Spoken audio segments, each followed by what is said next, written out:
सुंदर ते ध्यान उभे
सुंदरते ध्यान उभे विठेवरी सुंदरते ध्यान उभे विठेवरी कर्कटावरी ठेवूनिया तुळसी हार गळा कासे पितांबर आवडे निरंतर हेची ध्यान मकर कुंडली तळपती श्रवणी कंठी कौस्तुभे मणी विराजित तुळसी हार गळा कासे पितांबर आवडे निरंतर हेची ध्यान तुका म्हणे माझे हेची सर्व सुख तुका म्हणे माझे हेची सर्व सुख पाहिन श्रीमुख आवडीने तुळसी हार गळा कासे पितांबर आवडे निरंतर हेची ध्यान समचरण सरोजम सांद्रणी लंबुदाभुम जगननीत पाणी मंडनम मंडनाना तरुण तुलसीमाला कंधरम कंजनेत्रम सदैधवलहासं विठ्ठलं चिंतयामि पांडुरंगा करू प्रथमण दुसरे चरणा संतांचिया ही वाट गोमटी वैकुंठासी जाता राम कृष्ण कथा दिंडी ध्वजा श्री ज्ञानदेवा चरणी मस्तक असो दिवस रजनी नमो सद्गुरु तुकया ज्ञानदीपा नमो सद्गुरु सच्चिदानंद रूपा नमो सद्गुरु भक्त कल्याण मूर्ती नमो सद्गुरु भास्करा पूर्ण कीर्ती मस्तक हे पायावरी या वारकरी संतांच्या आता वंदुरंग भूमिका कीर्तनी उभी होती लोका टाळ मृदंग श्रोते देखा तया माझे नमन दंडोत ऐसे नमन करोनी सकळा हरिकथा बोले भोगड्या बोला अज्ञान म्हणून आपुल्या बाळा चालवी सकळा नामा म्हणे आता मज साहे येथे अगावे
आता मज साहे येथे करावे देवा तुझी घेई सेवा सकळ गोवा उगवली सेवी लागे सेवक झालो तुमच्या लागलो निज चरणा हो स्वामी तुया देवा या बरी नकराबा अभेरू सहज मिळे उदके भया तुम्ही रक्षल्या निज सत्ते निळामणी धरण अधिकारी ध्यान मध्ये निरूपम अहो स्वामी तुया देवा या बरी नकराबा अभेरू ऐके वचन कमलापती मज रंकाची विनंती कर जोडितो कथे काळी आपण असावे जवळी ही ऐसी भाग मागे जरी काही कृपया बंधू देवा शब्दत्वाची राखावा कर जोडितो कथे काळी आपण असावे जवळी सुंदर ते ध्यान उभे विठेवरी करकटेवरी ठेवूनिया तुळसी हार गळा कासे पितांबर आवडे निरंतर हेची ध्यान प्राप्त प्रसंगी भगवान पांडुरंग परमात्म्याच्या सेवेसाठी निवडलेला जगद्गुरु तुकोबा यांचा 4 चरणाचा सर्व वारकऱ्यांच्या पाठातला ज्ञानाचा हा अभंग भगवान पांडुरंग परमात्म्याच्या स्वरूपाचं वर्णन करणारा अभंग सेवेकरता निवडण्याचा प्रयत्न केला. सेवा आरंभ करत असताना थोडासा परिहार म्हणजे असा श्री क्षेत्र भालकी येथे आडत मार्केट या मार्केटमध्ये जी मोकळी जागा आहे त्या जागेमध्ये आपलं उपास्य देवतेचं मंदिर उभं राहावं ही संकल्पना ज्यांच्या अंतःकरणामध्ये निर्माण झाली ते आदरणीय यादवरावजी कनसे आणि याच जागेचा असणारा जीर्णोद्धार झाला. अनेकाच्या अंतःकरणामध्ये पांडुरंग परमात्म्याने संकल्प निर्माण केला की बाबा लवकरात लवकर असणारा मला तुमच्याकडे यायचं आहे. संत महात्मे तुमच्या आमच्यापर्यंत आले देव घ्या कोणी आयता आला घर कुसळी आणि त्या असणाऱ्या हाकेला साथ देऊन आपण भगवान पांडुरंग परमात्म्याच्या मंदिरासाठी मार्केट कमिटी असेल विठ्ठल रुक्मिणी मंदिर समिती असेल आणि या मंदिराच्या संबंधात पांडुरंगाचे असणारे सद्भक्त असतील सगळ्यांनीच हातभार लावला. त्यात विशेष करून ज्यांचा हातभार लागला ते आदरणीय केशवरावजी निटुरकर वकील साहेब त्यांनी फार मोठा असणारा या मंदिरासाठी सहयोग केलेला आहे आणि भव्य अशा पद्धतीची या ठिकाणी मंदिराची उभारणी झाली. आज गेली 4 वर्ष संपले बघता बघता आता हे 5वं वर्ष यंदाचं 5व्या वर्षाचा अखंड हरिनाम सप्ताहातला कीर्तनाचं पहिलं पुष्प गुंफण्यासाठी माझ्यासारख्या सर्वसामान्य वारकऱ्याकडे बिनविरोध ही सेवा मला प्राप्त झाली आणि याच सेवेसाठी ज्या पांडुरंग परमात्म्याला इथे मंदिरामध्ये आणून स्थानापन्न केलेलं आहे आपण सिंहासनावर बसवलेला आहे त्याच पांडुरंगाच्या स्वरूपाचं वर्णन व्हावं म्हणून हा अभंग कीर्तन सेवेसाठी निवडला. हा पहिला भाग झाला. दुसरा भाग असा आहे वारकरी संप्रदायामध्ये परमात्म प्राप्तीकरिता ज्या ज्या काही साधना सांगितल्या मग ती तीर्थयात्रा असो वारी असो पारायण असो नामस्मरण असो व्रत वैकल्य असो दान धर्म असो तथा अखंड हरिनाम सप्ताह असो या रूपाने परमात्मा प्राप्त व्हावी हा अंतःकरणातला मूळ हेतू उद्देश आणि तो उद्देश परिपूर्ण करण्यासाठी संत विचाराची धारा अंतःकरणामध्ये बीजारोपण करून परमात्मा प्राप्तीकरिता संत महात्म्यांनी घालून दिलेला धडा म्हणजे अखंड हरिनाम सप्ताह. या नाम उत्सवाच्या माध्यमातून अखंड हरिनाम सप्ताहामध्ये परमात्मा प्राप्तीकरिताच असणारं वक्त्याने बोलावं असं काही आमच्या वारकरी संप्रदायातली जी पूर्वसुरी मंडळी आहे जी जुनी मंडळी आहे जी ज्येष्ठ मंडळी आहे त्यांचं म्हणणं आहे आणि त्यांच्या मताला मान ठेवून कीर्तनामध्ये सप्ताहातलं जर कीर्तन असेल तर प्रत्येक दिवशी कीर्तनकार हा बांधलेला असतो. कशाने बांधलेला असतो? वरून शरीराला बघितलं तर कमरेला उपरण्यानं बांधलेला असतो आणि अंतःकरणामध्ये नियमाला बांधलेला असतो. नियम म्हणला की तो 2 प्रकारचा नियम, एक लिखित स्वरूपातला नियम आणि दुसरा अलिखित स्वरूपातला नियम. लिखित स्वरूपातला नियम कशाला म्हणायचं? गाथा ज्ञानेश्वरी तथा भागवताच्या रूपानं संत महात्म्यांनी साधू संतांनी जर काही शब्दबद्ध करून ठेवलेल्या गोष्टी असेल तर याला म्हणायचं लिखित स्वरूपातला नियम. पण कुठे लिहिलेलं नाही, कुठे वाच्यता केली नाही, पण ते परंपरेनं चालत आलेलं आहे, ते जसाच्या तसं स्वीकारणं याला म्हणायचं अलिखित स्वरूपातला नियम. ज्ञानोबारांनी वारकऱ्यांना, तुकोबारांनी वारकऱ्यांना, नाथ महाराजांनी वारकऱ्यांना भागवत गाथा ज्ञानेश्वरीच्या माध्यमातून काही उपदेश केला, काही नियम सांगितले. जर एखादा पंढरीचा वारकरी असेल ज्याच्या गळ्यामध्ये पवित्र तुळशीची माला आहे, तो वारकरी संप्रदायाचा पाईक असेल, तर त्या वारकऱ्यांनी किमान 2 तरी असणारे वार सोडायचे नाही. 2 वार कोणते? एक शुक्रवार आणि दुसरा मंगळवार अजिबात म्हणणार नाही मी. वार शब्दाचा अर्थ आहे वारी. सुखे करावा संसार, न संडावे 2 वार. संत महात्म्यांनी सांगितलं सुखाने संसार करा, पण 2 वाऱ्या मात्र मला तुम्ही चुकू नका. परमात्मा सुद्धा हेच सांगतो, तुम्ही सुखाने 12 महिने संसार करा, वर्षभर संसार करा, पण ह्या ज्या 2 वारे आहेत ना, या 2 वाऱ्याला मात्र माझी असणारा आठवण काढा, मला विसरू नका. कधी कधी विसरायचं नाही. हे पांडुरंग परमात्म्याने सांगितलं, हे त्याच्या अंतःकरणातली गोष्ट सांगितली. सांगत से भुज पांडुरंग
आषाढी कार्तिकी विसरू नका मज, सांगत से भुज पांडुरंग. भुज म्हणजे कुणाला न सांगणारी महत्वाची जी गोष्ट असते त्याला भुज म्हणतात. एखादी मैत्रीण दुसऱ्या मैत्रिणीला सांगते, एखादी आई दुसऱ्या आईला भुज सांगते, एखादी सासू आपल्या सुनेला भुज सांगते, एखादी आई आपल्या लेक मातेला भुज सांगते. बाळा, हे बाहेर बोलता येत नाही, मी तुला म्हणून सांगते. हे झाकून लपून सांगायच्या गोष्टी असतात.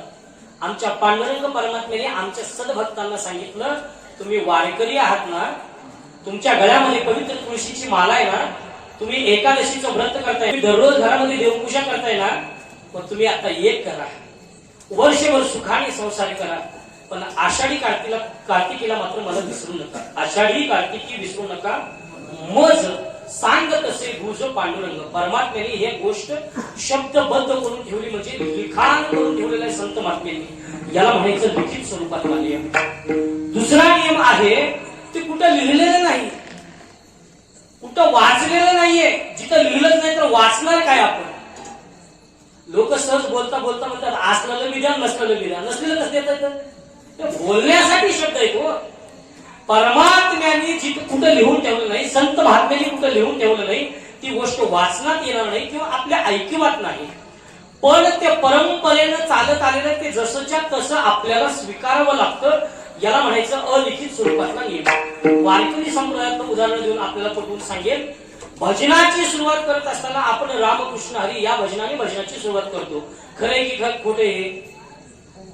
माझं बोलणं तरी तुम्हाला कळतंय ना? आपण भजनाची सुरुवात करत असताना रामकृष्ण हरी हा आपला महामंत्र, बीज मंत्र आहे. या मंत्राने आपण भजनाची सुरुवात करतो. आपल्याच परिसरामध्ये एक मोठं संस्थान आहे. वारकरी संप्रदायामध्ये अग्रगण्य संस्थानला त्या मान आहे. त्याच संस्थानचे अधिपती आज भगवान पांडुरंग परमात्म्याच्या विठ्ठल रुक्मिणी मंदिर समितीचे सह अध्यक्ष नाथ संस्थान औसा. त्या फळावरची परंपरा अशी आहे, ज्ञानदेव तुकाराम याच भजनाने त्यांनी भजनाची सुरुवात करावी. श्री गुरु हैबतराव बाबा त्यांच्या इथे भजनाची सुरुवात करत असताना महाराज ज्ञानेश्वर माऊली या भजनाने भजनाची सुरुवात करावी. ज्या त्या असणाऱ्या फळावरची नियमनिष्ठा आहे, त्यांची नियम वेगवेगळे असतात. ते जसं तसंच सांभाळत आतापर्यंत मंडळी आली. आम्ही श्री गुरु चैतन्य धोंडोबंद दादासाहेबांच्या फळावरची मंडळी. दादासाहेबांच्या फळावरचा नियम असा आहे, रामकृष्ण हरिभजन घेणे, रूप पाहता लोचनी राहो आता ह्याची ध्यान, विठोबा रघुमाई पतित पावना, विठोबा रघुमाई मग कीर्तन करायला यावं. ज्या त्या फळावरचे नियम वेगवेगळे असतात, त्या परंपरा वेगवेगळ्या असतात. कोणाच्याही परंपरेची आपण निंदा करायची नाही. ज्याची त्याची परंपरा ज्याची त्याला श्रेष्ठ आहे. आमची आई आम्हाला श्रेष्ठ आहे, तुमची आई तुम्हाला श्रेष्ठ आहे. कुणाच्या आईचं उन उत्तर गायचं नाही. पण प्रत्येक परंपरेमध्ये वेगवेगळे नियम मात्र असणारं संत महात्म्यांनी त्या त्या काळातल्या पूर्वासूंनी घालून दिलेले. त्याच पद्धतीनं फळ परंपरा पुढे चालवावी. त्याच्यामध्ये बदल करण्याचा अधिकार ना हल्लालीकर निवृत्तीचा नाही, ना अजून कोणाचाही तो निर्माण होत नाही. ती फळ परंपरा जशाच तसं सांभाळणं याला म्हणायचं अलिखित स्वरूपातला नियम. याच नियमाला बांधील राहून प्रत्येक सप्ताहाच्या प्रत्येक दिवशी कीर्तनकाराने तो अभंग निवडावा असं वारकरी संप्रदायामध्ये दंडक आहे. सप्ताहाचा पहिला दिवस असेल तर भगवान पांडुरंग परमात्म्याच्या स्वरूपाचं वर्णन करावं. परमात्म्याचं स्वरूप सगुण आहे का निर्गुण आहे का सगुण निर्गुण हे एकच आहे का त्याला सगुण म्हणावं का निर्गुण म्हणावं याबद्दल असणारं विवंचना करणे याला म्हणायचं पहिला दिवस. सप्ताहाच्या दुसऱ्या दिवशी भगवान परमात्म्याच्या नामाच्या संबंधाचं वर्णन करावं कीर्तनकाराने, हा असणारा दंडक आहे. सप्ताहाचा तिसरा दिवस असेल तर भगवान परमात्म्याच्या गुणाचा गुणानुवाद करावा. चौथ्या दिवशी या देहाचं विशेषत्व प्रतिपादन करावं. पाचव्या दिवशी या देहाला उपदेश करावा. सहाव्या दिवशी संत महिमा वर्णन करावं. सातव्या दिवशी मागणीचा प्रसंग निवडावा. आठव्या दिवशी काल्याचा अभंग निवडावा. काल्याच्या चिंतनामध्ये भगवान श्रीकृष्ण चरित्र घ्यावं. आदिभाव व्यवहारिक